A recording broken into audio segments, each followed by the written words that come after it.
Je crois que le mal que l'occupant nous a fait n'est pas encore guéri. Voilà le fond du problème. L'aliénation culturelle finit par être partie intégrante de notre substance, de notre âme. Et quand on croit s'en être débarrassé, on ne l'a pas encore fait complètement. Souvent, le colonisé ressemble un peu, ou l'ex-colonisé même, ressemble un peu à cet esclave du 19e siècle, qui, libéré, va jusqu'au pas de la porte, et puis revient à la maison parce qu'il ne sait plus où aller.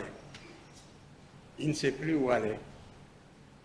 Depuis le temps qu'il a perdu la liberté, depuis le temps qu'il a acquis des réflexes de subordination, depuis le temps qu'il a pensé, comme appris à penser à travers son maître.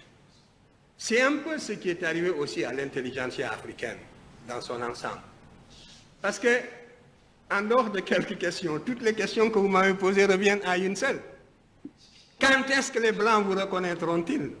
Parce que la vérité sonne blanche. C'est cela. Mais c'est dangereux ce que vous dites. Parce que si réellement l'égalité intellectuelle est tangible, l'Afrique devrait, sur des thèmes controversés, être capable d'accéder à la vérité par sa propre investigation intellectuelle, se maintenir à cette vérité jusqu'à ce que l'humanité sache que l'Afrique ne sera plus frustrée, que les idéologues perdront leur temps parce qu'ils ont rencontré des intelligences égales qui peuvent leur tenir tête sur le plan de la recherche de la vérité. Mais vous êtes persuadé que pour qu'une vérité soit valable et objective, il faut qu'elle sonne blanche. Mais ça, c'est un repli de notre âme qui doit disparaître. Alors, vous me demandez, moi je n'ai jamais, vous voyez, la phrase que vous citez, ou le beau poème que vous citez, il est dans National.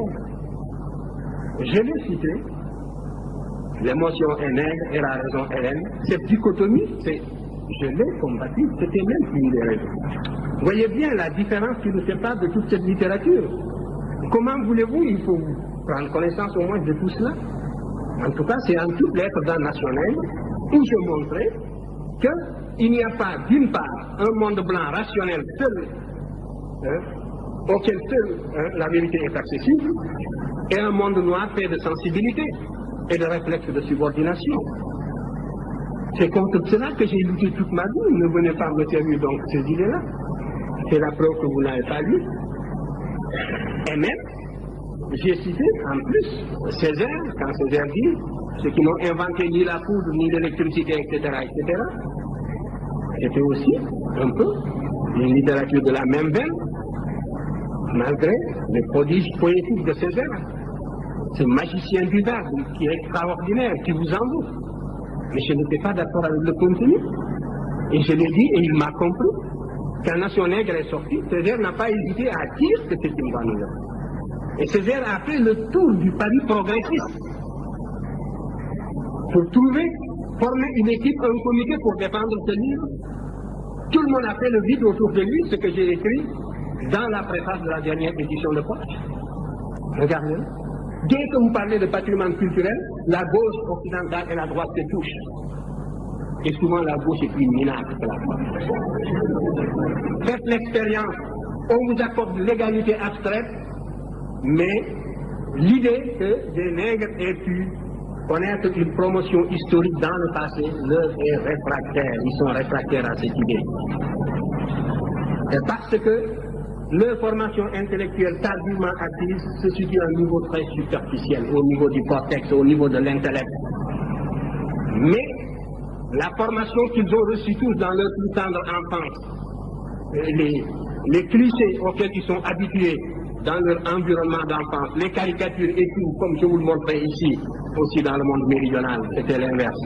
Tout cela les empêchait, les rendait aveugles, n'est-ce pas, pour observer des vérités comme celles que nous leur opposions.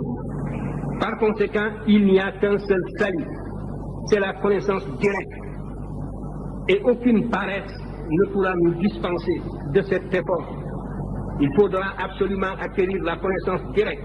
À formation égale, la vérité triomphe. Formez-vous, armez-vous de science jusqu'aux dents, c'est ce que j'ai dit à Obenga. et arrachez votre patrimoine culturel. Alors, traînez-moi dans la boue si, quand vous arriverez à cette connaissance directe, vous découvrez que mes arguments sont inconsistants. C'est cela. Mais il n'y a pas d'autre voie. Et les appuis que vous cherchez, vous ne les aurez pas. Parce que c'est un monde, c'est un univers d'idéologues que vous aurez en face de vous.